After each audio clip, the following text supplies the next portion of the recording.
तो दोस्तों, तो आज मैं आप लोगों को बताने वाला हूं किन्स थ्योरी। किन्स का सिद्धांत क्या था, इन्होंने क्या दिया था जीडीपी से रिलेटेड।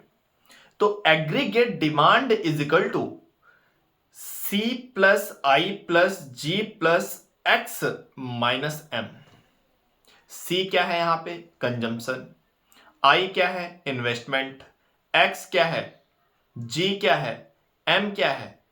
तो जी और एक्स दोनों को सी और आई में ऐड करना है।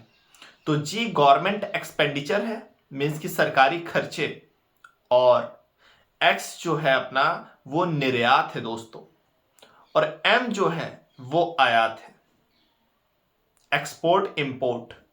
एक्स का मतलब हो गया एक्सपोर्ट, एम का मतलब हो गया इंपोर्ट। तो सी plus I plus G plus X minus M. तो यहां पे सी क्या है, कंजम्पशन, मीन्स की अपनी आवश्यकता को पूरा करने हेतु जो उपभोग किया जाता है उसे हम लोग कंजम्पशन कहते हैं। मीन्स की एक न्यूनतम स्तर को छोड़ करके कंजम्पशन आय पर सकारात्मक रूप से प्रभाव डालता है। यदि आपकी आय बढ़ेगी, यदि आपकी आय बढ़ेगी तो आप उपभोग भी अच्छे से करोगे, न्यूनतम स्तर को छोड़ के। कहने का मतलब यह है कि अगर हम लोग 100 रुपए का खाना खा रहे हैं या फिर 5 रोटी खा रहे हैं, तो ऐसा नहीं कि जो करोड़ों करोड़ रुपए डेली इनकम कर रहा है वो 100 रोटी खाएगा या 100 करोड़ रोटी खाएगा। ये संभव नहीं है दोस्तों। मुकेश अंबानी भी या फिर अडानी भी 100 रोटी नहीं खाते होंगे डेली। तो इसलिए हम लोग कह सकते हैं कि एक न्यूनतम स्तर होती उपभोग करने की, उसके बाद इंसान उपभोग नहीं कर सकता चाहे जितना भी इनकम कर ले। नेक्स्ट आता है दोस्तों आई, इन्वेस्टमेंट। अपने इनकम को, आय को विस्तार करने हेतु जो निवेश किया जाता है, जो खर्च किया जाता है उसे निवेश कहते हैं। जैसे आपका 100 रुपए में कुछ इनकम कर रहे हैं रेगुलर, या फिर कहीं इन्वेस्ट किए हुए हैं 1000 रुपए का, और उसमें से शेयर मार्केट में ही मान लीजिए, तो आप जो खर्च किए हैं 100 रुपए और वहां से इनकम जो हो रही है फिर उसे 2000 रुपए कर दे रहे हैं, तो मीन्स कि आप वहां इन्वेस्ट कर रहे हैं किसके लिए, अपने आय क्षेत्र को विस्तार देने के लिए। तो उसे हम लोग कहते हैं क्या, निवेश।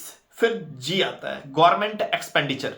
गवर्नमेंट एक्सपेंडिचर क्या है, गवर्नमेंट एक्सपेंडिचर का मतलब सरकारी खर्चे। सरकारी खर्चे बहुत टाइप्स के होते हैं, उसके बारे में अभी बात नहीं करने वाले हैं। बस इतना समझें कि सरकारी खर्चों में एक सैलरी हो गया गवर्नमेंट एम्प्लॉयज का, एक सरकारी खर्चों में आ गया रोड बन रहे हैं, गवर्नमेंट हॉस्पिटल बन रहे हैं, ये सारे सरकारी खर्चों में इंक्लूड किया जाता है दोस्तों। नेक्स्ट आता है एक्स। एक्स का मतलब होता है एक्सपोर्ट। एक्सपोर्ट का मतलब होता है निर्यात। विदेशी या विदेश के लोगों द्वारा किसी देश के लोगों से इनकम आय को ही हम लोग निर्यात कहते हैं। जैसे विदेशियों द्वारा घरेलू सीमा में उपलब्ध या उत्पादित सेवाओं या वस्तुओं का उपभोग हमारा निर्यात कहलाता है। जैसे यहां पे चावल बहुत अच्छे से होता है इंडिया में, तो इंडिया में जब चावल होता है तो बाहर ये जा रहा है, बाहर क्या हो रहा है, जा रहा है, तो वहां के लोग उपभोग कर रहे हैं, इसलिए इसे निर्यात बोलेंगे दोस्तों।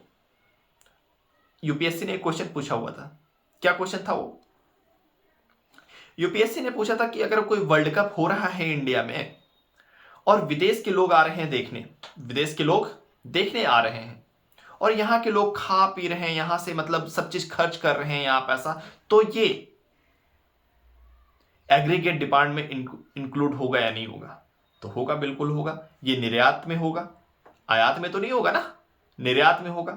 और आयात क्या होता है दोस्तों, विदेशी वस्तुओं द्वारा घरेलू लोगों द्वारा, विदेशी वस्तुओं को घरेलू लोगों द्वारा उपभोग करने हेतु जो उपयोग में लाते हैं उसी को हम लोग कहते हैं आयात। तो निर्यात का कॉन्सेप्ट समझ में आया होगा, आयात का कॉन्सेप्ट समझ में आया होगा, गवर्नमेंट एक्सपेंडिचर समझ में आया होगा, कंज्यूम समझ में आया होगा, इन्वेस्टमेंट समझ में आया होगा, टोटल को एग्रीगेट डिमांड कहते हैं, एडी। फिर से मैं बता दे रहा हूं, A D is equal to C plus I plus G plus X minus M होता है दोस्त। Thank you.